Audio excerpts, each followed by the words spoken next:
ದೇವರಿಗೆ ಸ್ತೋತ್ರವಾಗಲಿ. ಸೇರಿ ಬಂದಿರುವಂತಹ ನಿಮ್ಮೆಲ್ಲರಿಗೂ ಕ್ರಿಸ್ತನ ಹೆಸರಿನಲ್ಲಿ ನನ್ನ ವಂದನೆಯನ್ನು ತಿಳಿಸುತ್ತೇನೆ. ಇವತ್ತು ನಾವು ಇಬ್ರಿಯರಿಗೆ ಬರೆದ ಪತ್ರಿಕೆ 4ನೇ ಅಧ್ಯಾಯವನ್ನ ನಾವು ಮುಂದುವರಿಸೋಣ. 4ನೇ ಅಧ್ಯಾಯ ಮುಂದುವರಿಕೆ.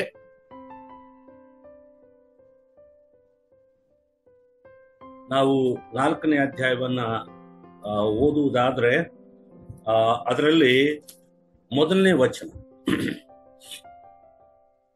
ವಚನ ಹೀಗಿರಲಾಗಿ ದೇವರ ವಿಶ್ರಾಂತಿಯಲ್ಲಿ ಸೇರಬಹುದೆಂಬ ವಾಗ್ದಾನವು ಇನ್ನೂ ಇರುವಲ್ಲಿ ನಿಮ್ಮೊಳಗೆ ಯಾವನಾದರೂ ಆ ವಾಗ್ದಾನದ ಫಲವನ್ನು ಹೊಂದದೆ ತಪ್ಪುವನಾದಾನೋ ಎಂದು ನಾವು ಭಯಪಡೋಣ.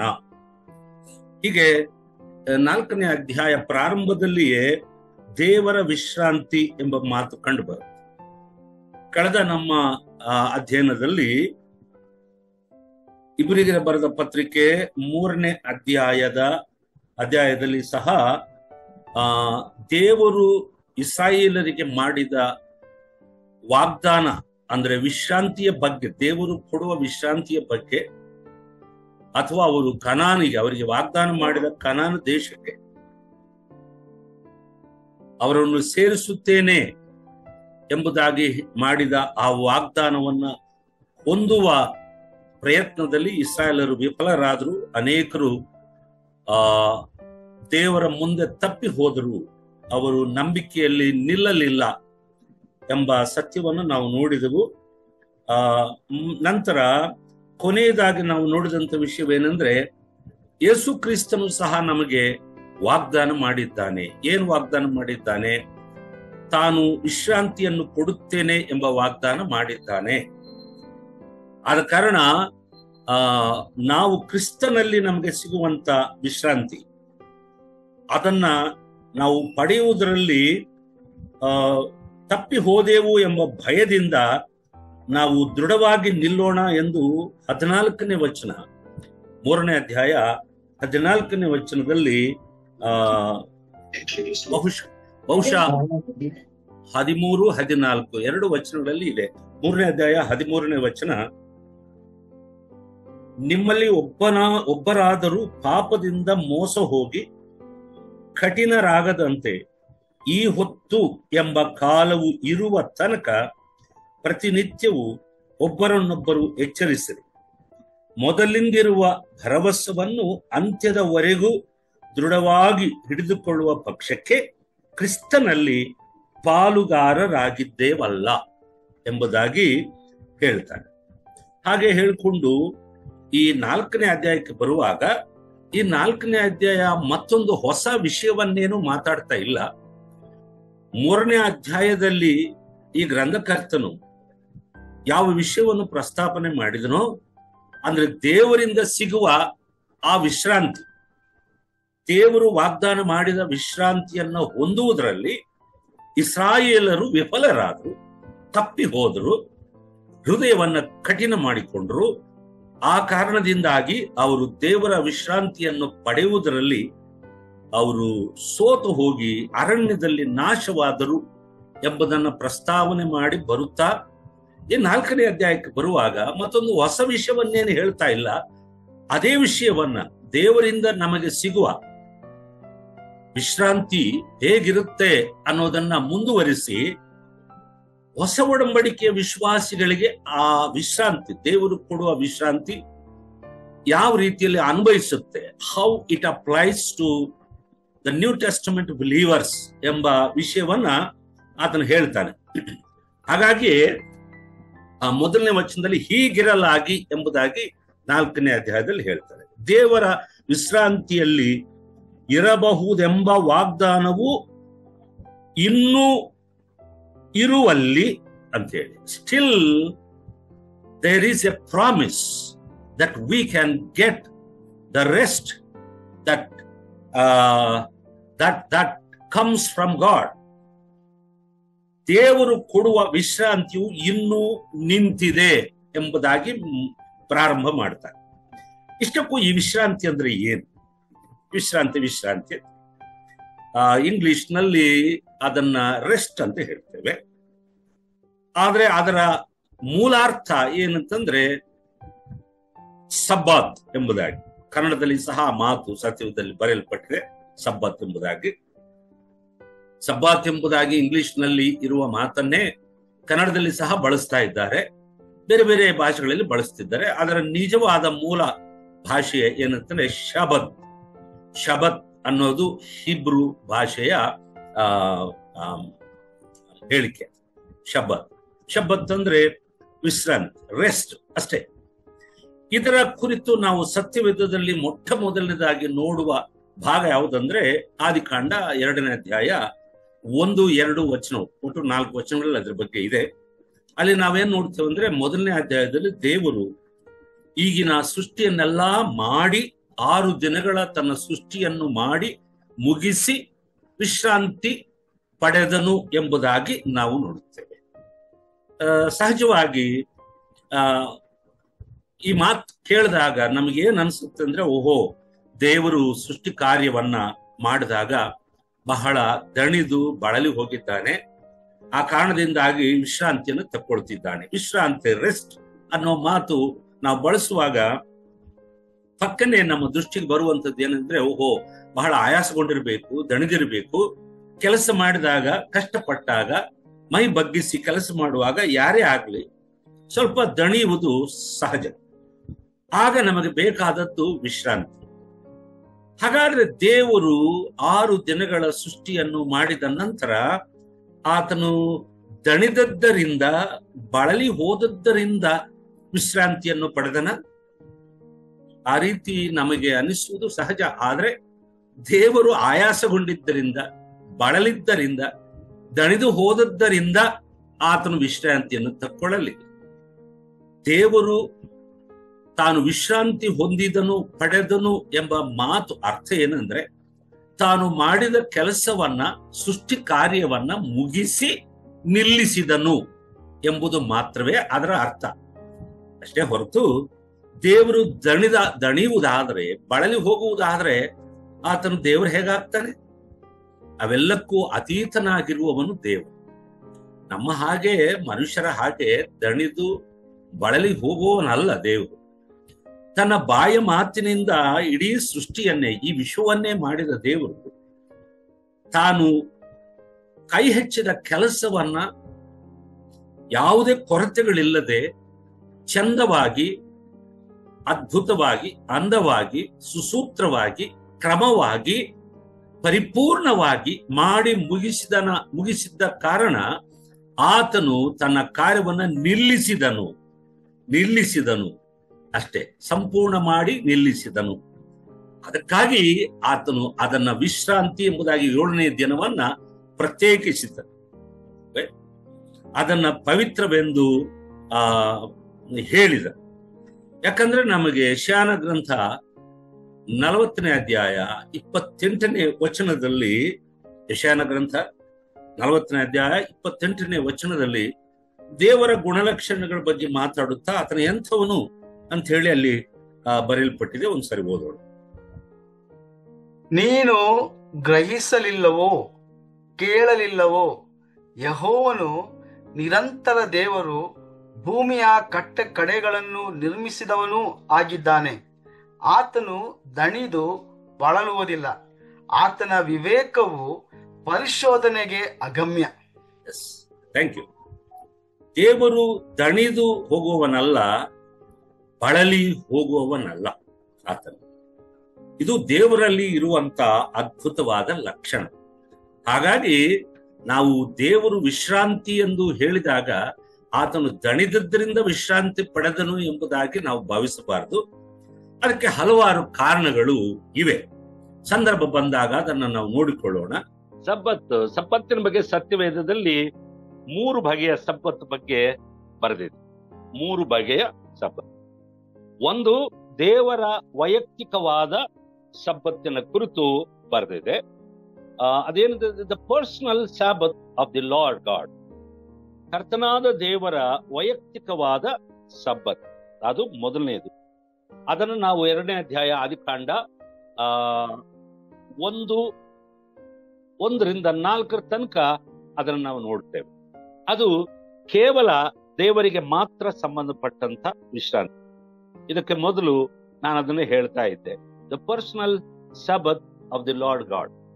ಎರಡನೇದಾಗಿ the national Sabbath of Israel, ಇಸ್ರಾಯೇಲರ ರಾಷ್ಟ್ರೀಯ ವಿಶ್ರಾಂತಿ ಅಥವಾ ರಾಷ್ಟ್ರ ಮಟ್ಟದ, ಇಸ್ರಾಯೇಲಿಗೆ ಮಾತ್ರ ದೇವರು ಆಜ್ಞಾಪಿಸಿ ನಿಯಮಿಸಿದಂತ ವಿಶ್ರಾಂತಿ.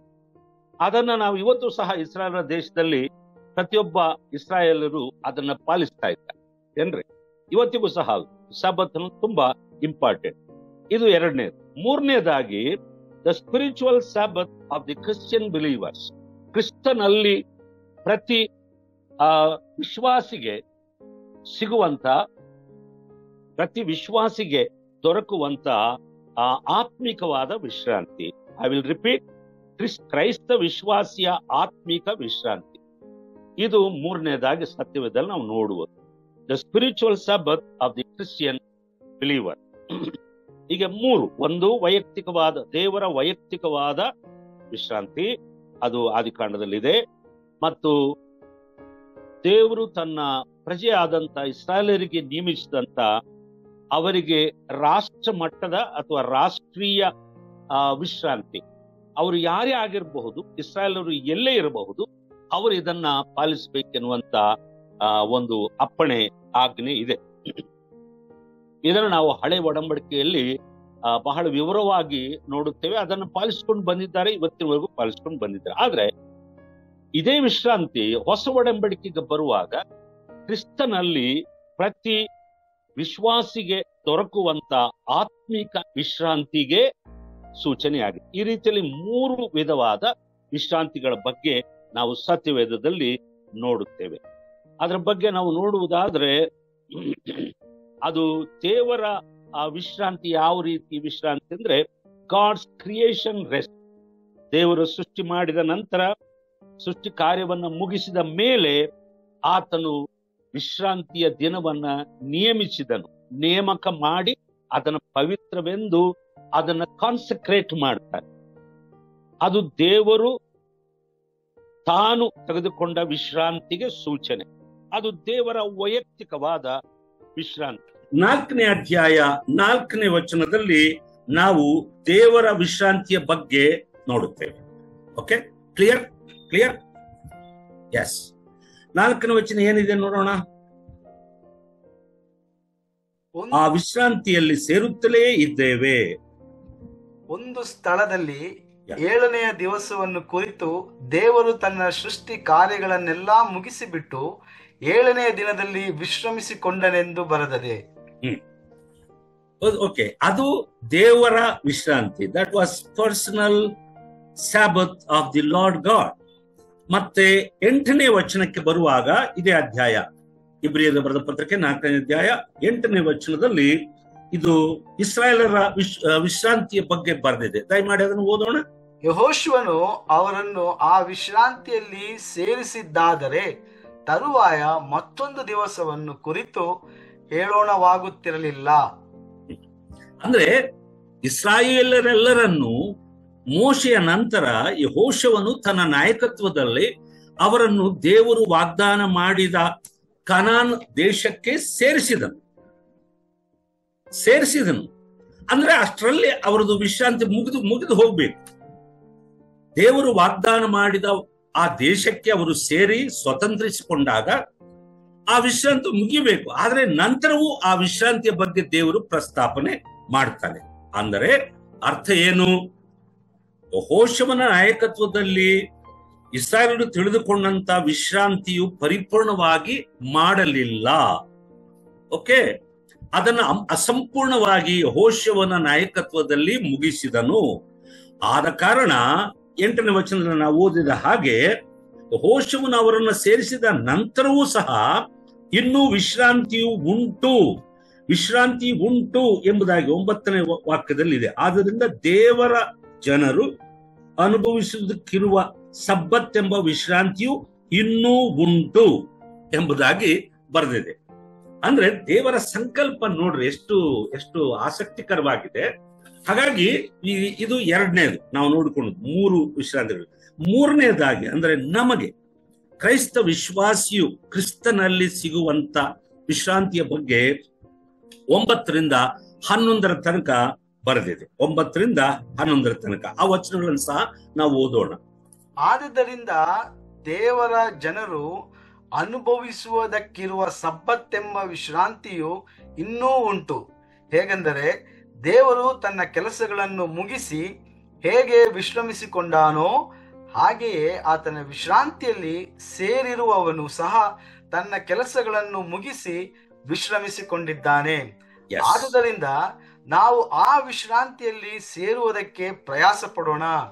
ನಮ್ಮಲ್ಲಿ ಒಬ್ಬರಾದರೂ ಅವರ ಅವಿಧೇಯತ್ವವನ್ನು ಅನುಸರಿಸುವವರಾಗಬಾರದು. Thank you. ಅಂದ್ರೆ ಇಲ್ಲಿ ಮೂರನೇದಾಗಿ ಈ ಗ್ರಂಥಕರ್ತನು ಪ್ರಸ್ತಾವಿಸುವಂತ ವಿಶ್ರಾಂತಿ ಯಾವುದಂದ್ರೆ ಕ್ರೈಸ್ತ ವಿಶ್ವಾಸಿಗಳು, ಅಂದ್ರೆ ಕಾಂಟೆಕ್ಸ್ಟ್ ಪ್ರಕಾರ ಈ ಇಬ್ರಿಯರಾದಂತ ಕ್ರೈಸ್ತರಿಗೆ ಬರೆಯುತ್ತಾ ಹಿಂದಿನ ಪೂರ್ವಿಕರ ಪ್ರಸ್ತಾವನೆಯನ್ನು ತಂದು ಅವರಿಗೂ ದೇವರಿಗೂ ನಡುವೆ ಇದ್ದಂತ ವಿಶ್ರಾಂತಿ, ದೇವರು ಮಾಡಿದ ವಿಶ್ರಾಂತಿ, ಸಬ್ಬತ್ ಎಂಬ ವಿಶ್ರಾಂತಿಯ ಬಗ್ಗೆ ಮಾತಾಡಿ, ಅವರು ವಾಗ್ದಾನವನ್ನು ಪಡೆದಿದ್ರೂ ಸಹ ದೇವರ ವಾಗ್ದಾನ ಅದನ್ನ ಅನುಭವಿಸಲಿಕ್ಕೆ ಆಗಲಿಲ್ಲ. ಕಾರಣ ಏನು? ಕಾರಣ ಅವರ ಅವಿಧೇಯತೆ, ಅವರ ಅಪನಂಬಿಕೆ. ಕಳೆದ ಬಾರಿ ನಾನು ಅಧ್ಯಯನದಲ್ಲಿ 3ನೇ ಅಧ್ಯಾಯದಲ್ಲಿ ಅವರ ಹೃದಯ ಕಠಿಣವಾದದ್ದರಿಂದ, ಅವರು ನಂಬುವುದರಲ್ಲಿ ವಿಫಲವಾದದ್ದರಿಂದ ದೇವರು ವಾಗ್ದಾನ ಮಾಡಿದ ವಿಶ್ರಾಂತಿಯನ್ನು ಪಡೆಯದೆ ಅರಣ್ಯದಲ್ಲಿಯೇ ಅವರು ನಾಶವಾಗಿ ಹೋದರು. ಇದೆಲ್ಲವೂ ಉದಾಹರಣೆಯಾಗಿ ತೋರಿಸಿ, ಈಗ 1ನೇ ಶತಮಾನದಲ್ಲಿ ಕ್ರಿಸ್ತನನ್ನು ನಂಬಿ ವಿಶ್ವಾಸದೊಳಗೆ ಬಂದಂತ ಇಬ್ರಿಯ ಭಾಷೆ ಮಾತಾಡುವಂತ ಇಬ್ರಿಯ ಕ್ರೈಸ್ತರಿಗೆ, ವಿಶ್ವಾಸಿಗಳಿಗೆ ಬರೆಯುತ್ತಾ, ಆದ ಕಾರಣ ನಾವು ಕ್ರಿಸ್ತನನ್ನ ನಂಬಿದ್ದೇವೆ, ಅವರು ಮಾಡಿದಂತೆ ನಾವು ಅವಿಧೇಯರಾಗಿ ನಡ್ಕೊಳ್ಳದೆ ಅಪನಂಬಿಗಸ್ಥರಾಗಿರದೆ ನಾವು ಜಾಗರೂಕರಾಗಿರೋಣ. ಯಾಕೆ? ಕ್ರಿಸ್ತನಲ್ಲಿ ನಮಗೆ ಸಿಗುವ, ಈಗ 9ನೇ ವಚನದಿಂದ 11ನೇ ವಚನ ತನಕ ನಾವು ಓದಿದಂತ ವಾಕ್ಯದಲ್ಲಿ ಇರುವಂತದ್ದು ಏನಂದ್ರೆ, ಅವರ ಹಾಗೆ ನಾವು ಇರದೆ ಎಂಬ ಮಾತುಗಳನ್ನು ನಾವು ನೋಡ್ತೇವೆ. ಹಾಗಾಗಿ ಕ್ರಿಸ್ತನಲ್ಲಿ ನಮಗೆ ಸಿಗುವ ವಿಶ್ರಾಂತಿ ಎಂಥದ್ದು? ಈಗ ಒಬ್ಬ ಸಾಧಾರಣವಾದಂತ ಕನ್ನಡ ಭಾಷೆ ಮಾತಾಡುವ ವ್ಯಕ್ತಿಗೆ ವಿಶ್ರಾಂತಿ ಅಂತ ಹೇಳಿದ್ರೆ ಹೊರಗಡೆ, ಕ್ರೈಸ್ತರಿಗಾದ್ರೆ ಗೊತ್ತಿದೆ, ಆದ್ರೆ ಹೊರಗಡೆ ಹೇಳಿದ್ರೆ ವಿಶ್ರಾಂತಿ ಅಂದ್ರೆ ಸಹಜವಾಗಿ ಅವ್ರು ಏನ್ ಅನಿಸ್ತಾ ಅಂದ್ರೆ ಬಳಲಿ ದಣಿದು ಹೋದಾಗ ಕೆಲಸ ಮಾಡಿ ಆಯಾಸಗೊಂಡು ನಾವು ವಿಶ್ರಾಂತಿ ಪಡೆಯುತ್ತೇವೆ, ಕೂತು ಅಥವಾ ಮಲಗಿ, ಆ ವಿಶ್ರಾಂತಿ ಅಂತ ತಿಳ್ಕೊಳ್ತಾರೆ. ಆದ್ರೆ ಸತ್ಯವೇದದಲ್ಲಿ ಮಾತಾಡುವಂತ ಈ ವಿಶ್ರಾಂತಿ ಆತ್ಮಕ್ಕೆ ಸಂಬಂಧಪಟ್ಟಂತ ವಿಶ್ರಾಂತಿ. ಬೇರೆ ಬೇರೆ ಭಾಷೆಗಳಲ್ಲಿ ಅದನ್ನ ಮೋಕ್ಷ ಅಂತೇಳಿ, ಸಾಯುಜ್ಯ ಅಂತೇಳಿ, ಏನ್ರಿ ಪರಲೋಕ ಅಂತೇಳಿ, ಅಥವಾ ಆ ಆತ್ಮ ರಕ್ಷಣೆ ಅಂತೇಳಿ ಬಗೆ ಬಗೆಯಾದ ಪದಗಳನ್ನ ಬಳಸ್ತಾರೆ. ಪಾಪದಿಂದ ಬಿಡುಗಡೆ ಹೊಂದುವುದು, ಇದೆಲ್ಲವೂ ನಮಗೆ ಕ್ರೈಸ್ತರಿಗೆ ಪರಿಚಿತವಾದಂತ ವಾಕ್ಯಗಳು. ಆದ್ರೆ ವಿಶ್ರಾಂತಿ ಎಂಬುದು ಏನಂತಂದ್ರೆ, ಉದಾಹರಣೆಗೆ ಕ್ರಿಸ್ತನಲ್ಲಿ ನಮಗೆ ಸಿಗುವಂತ ಹೊಸ ಒಡಂಬಡಿಕೆಯ ಕ್ರೈಸ್ತ ವಿಶ್ವಾಸಿಗಳಿಗೆ, ಯೇಸುವನ್ನ ನಂಬುವ ಪ್ರತಿ ವ್ಯಕ್ತಿಗೆ ಸಿಗುವಂತ ಅಥವಾ ಕ್ರಿಸ್ತನು ಮಾಡಿದಂತ ವಿಶ್ರಾಂತಿಯ ವಾಗ್ದಾನ ಯಾವುದು ನಮಗೆ ಗೊತ್ತಿದೆ. ಯಾವನಾದರೂ ಕ್ರಿಸ್ತನಲ್ಲಿದ್ದರೆ ಅವನು ನೂತನ ಸೃಷ್ಟಿ ಎಂದು ಕೊರಿಂಥದವರಿಗೆ ಬರೆದ 2ನೇ ಪತ್ರಿಕೆ 5ನೇ ಅಧ್ಯಾಯ 17ನೇ ವಚನ ಹೇಳುತ್ತೆ. ಯಾವನಾದರೂ ಕ್ರಿಸ್ತನಲ್ಲಿದ್ದರೆ ಅವನು ನೂತನ ಸೃಷ್ಟಿ. ಈಗ ಹಳೆಯ ಸೃಷ್ಟಿ ಅಂದ್ರೆ ಈ ಭೌತಿಕವಾದ ಈ ಮೆಟೀರಿಯಲ್ ಕ್ರಿಯೇಷನ್ ಏನಿದೆ ಇವತ್ತು ನಮ್ಮ ಕಣ ಮುಂದೆ, ಅದನ್ನ ದೇವರು ಸೃಷ್ಟಿ ಮಾಡಿದ 6 ದಿನಗಳ ನಂತರ 7ನೇ ದಿನ ಆತನು ವಿಶ್ರಾಂತಿ ಪಡೆದನು. ಆ ದಿನವನ್ನ 7ನೇ ದಿನವನ್ನ ಆತನು ಪವಿತ್ರ ಮಾಡಿದನು ಎಂದು ನಾವು ನೋಡುತ್ತೇವೆ. ಆದ್ರೆ ಈಗ ಅದಕ್ಕೆ ಒಂದು ರೀತಿಯಲ್ಲಿ ಭಿನ್ನವಾಗಿ ಕ್ರಿಸ್ತನಲ್ಲಿ ಯಾರಾದ್ರೂ ಇದ್ರೆ ಅವರು ನೂತನ ಸೃಷ್ಟಿ. ಆ ಸೃಷ್ಟಿ ಕಾರ್ಯ 6 ದಿನಗಳ ಸೃಷ್ಟಿ ಕಾರ್ಯ ಮುಗಿದ ನಂತರ ವಿಶ್ರಾಂತಿ ಬೇಕಾಯ್ತು. ಆದ್ರೆ ಈ ಸೃಷ್ಟಿ ಎಂತದಂದ್ರೆ, ಮೊದಲು ವಿಶ್ರಾಂತಿ ಸಿಗುತ್ತೆ, ವಿಶ್ರಾಂತಿ ಸಿಕ್ಕಿದ ನಂತರ ಹೊಸ ಸೃಷ್ಟಿ ಆಗ್ತಾರೆ. ಆದಿಕಾಂಡದಲ್ಲಿ ನಾವು ನೋಡುವಂತ ಸೃಷ್ಟಿ ಯಾವ ತರದ್ದು? ಮೊದಲು ಸೃಷ್ಟಿ ಮಾಡಿ ಆಮೇಲೆ ವಿಶ್ರಾಂತಿ. ಆದ್ರೆ ಇಲ್ಲಿ ಕ್ರಿಸ್ತನು ನಮಗೆ ಕೊಡುವ ವಿಶ್ರಾಂತಿ ಯಾವುದಂದ್ರೆ, ಕೊನೆಗೆ ಕೊಡುವುದಲ್ಲ, ಆದ್ರೆ ಮೊದಲೇ ನಮ್ಮನ್ನ ವಿಶ್ರಾಂತಿ ಕೊಟ್ಟು ಆಮೇಲೆ ನಮ್ಮನ್ನ ಹೊಸ ಸೃಷ್ಟಿಗಳನ್ನಾಗಿ ಮಾಡ್ತಾರೆ. ಜೊತೆಯಾಗಿ ಈ ಕಾರ್ಯ ನಡೆಯುತ್ತೆ. ಅದನ್ನೇ ಸ್ವಾಮಿ ಹೇಳ್ತಾನೆ, ಎಲೈ ಕಷ್ಟಪಡುವವರೇ, ಹೊರೆ ಹೊತ್ತವರೇ, ನೀವೆಲ್ಲರೂ ನನ್ನ ಬಳಿಗೆ ಬನ್ನಿರಿ, ನಾನೇನ್ ಮಾಡ್ತೇನೆ, ನಾನು ನಿಮಗೆ ವಿಶ್ರಾಂತಿಯನ್ನು ಕೊಡುತ್ತೇನೆ. I will give you rest ಅಂತ ಹೇಳಿ ಮತ್ತೆ 28, 29, 30 ಈ 3 ವಚನಗಳು ಸಹ ಕ್ರಿಸ್ತನಿಂದ ದೇವ ಜನರಾದ ನಮಗೆ, ಕ್ರಿಸ್ತನನ್ನು ನಂಬುವ ಯಾರೇ ಆದ್ರೂ ಅವರಿಗೆ ಸಿಗುವಂತ ಆತ್ಮಿಕವಾದ, ಮಾನಸಿಕವಾದ ವಿಶ್ರಾಂತಿಯ ಬಗ್ಗೆ ನಾವು ನೋಡುತ್ತೇವೆ. ದಯಮಾಡಿ ಆ 3 ವಚನಗಳನ್ನ ಓದೋಣ. ಅದು ಬಹಳ ಸರಳವಾದದ್ದು ಅಂತ ಭಾವಿಸಬಾರದು ನಾವು. ಆ 3 ವಚನಗಳಲ್ಲಿ ಅದ್ಭುತವಾದ ಸತ್ಯವಿದೆ. ಯಾಕಂದ್ರೆ ಕ್ರಿಸ್ತನಲ್ಲಿಯೇ ನಾವು ನೂತನ ಸೃಷ್ಟಿ, ಹೊಸ ಸೃಷ್ಟಿ. ಕ್ರಿಸ್ತನಲ್ಲಿಯೇ, ಕ್ರಿಸ್ತನಿಂದ ದೊರಕುವ ಆ ವಿಶ್ರಾಂತಿ ನಮಗೆ ಸಿಗುತ್ತದೆ. ಅದು ಪರಿಪೂರ್ಣವಾದ ವಿಶ್ರಾಂತಿ. ನಾವು ಈ ಲೋಕವನ್ನು ಬಿಟ್ಟು ಪುನಃ ಕ್ರಿಸ್ತನ ಬಳಿಗೆ ಸೇರುವ ತನಕ ನಮ್ಮನ್ನ ನಡೆಸುವ ಆ ಕ್ರಮ ಅದರಲ್ಲಿ ಬರೆದಿದೆ. 28, 29, 30 ದಯಮಾಡಿ ಓದಿ. ಮತ್ತಾಯನ ಸುವಾರ್ತೆ 11ನೇ ಅಧ್ಯಾಯ 28, 29, 30. ಎಲೈ ಕಷ್ಟಪಡುವವರೇ, ಹೊರೆ ಹೊತ್ತವರೇ, ನೀವೆಲ್ಲರೂ ನನ್ನ ಬಳಿಗೆ ಬನ್ನಿರಿ, ನಾನು ನಿಮಗೆ ವಿಶ್ರಾಂತಿ ಕೊಡುವೆನು.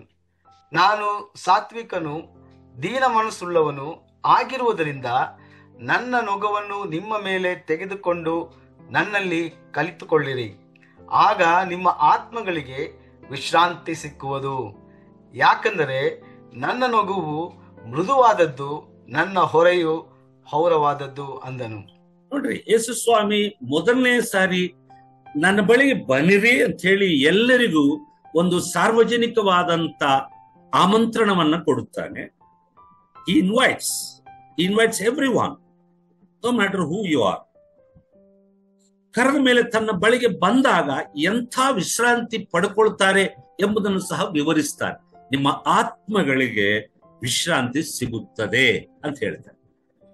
ಆಮೇಲೆ ವಿಶ್ರಾಂತಿ ಕೊಟ್ಟು ಹಾಗೆ ಕಳಿಸಿಬಿಡವನಲ್ಲ, ಕೊನೆಯ ತನಕ ನಮ್ಮ ಇದ್ದು ನಮಗೆ ಸಹಾಯ ಮಾಡುತ್ತಾ ನಮ್ಮನ್ನು ನಡೆಸುವ ದೇವರು ಕೊನೆಯ ತನಕ, ಲೋಕವನ್ನು ಬಿಟ್ಟ ಮೇಲೆ ಪುನಃ ತನ್ನ ಬಳಿಗೆ ಸೇರಿಸಿಕೊಳ್ಳುವ ತನಕ ನಮ್ಮನ್ನು ನಡೆಸುವ ವಾಗ್ದಾನ ಅಲ್ಲಿ ಆ ವಾಕ್ಯಗಳಲ್ಲಿ ಕಂಡು ಬರ್ತದೆ. ಹೀಗಾಗಿ ಚುಟುಕಾಗಿ ಹೇಳೋದಾದ್ರೆ, ನಾವು ಕಲಿತಾ ಇರುವಂತ, ಅಧ್ಯಯನ ಮಾಡುತ್ತಿರುವಂತ ಇಬ್ರಿಯರಿಗೆ ಬರೆದ ಪತ್ರಿಕೆ 4ನೇ ಅಧ್ಯಾಯ ಹೇಳುವಂಥದ್ದೇ ಅಂದ್ರೆ, ಮುಖ್ಯವಾದ ವಿಷಯ ದೇವರ ಕಡೆಯಿಂದ ಮನುಷ್ಯನಿಗೆ ಸಿಗುವಂತ ವಿಶ್ರಾಂತಿ. ಅದು ದೇವರು ಮಾಡಿದ ವಾಗ್ದಾನ ಏನ್ರಿ. ಅದಕ್ಕೆ ಬಹಳಷ್ಟು ಡೈಮೆನ್ಷನ್ಸ್ ಇದೆ, ಬಹಳ ವಿಧ ವಿಧವಾದ ಆಯಾಮಗಳಿದೆ.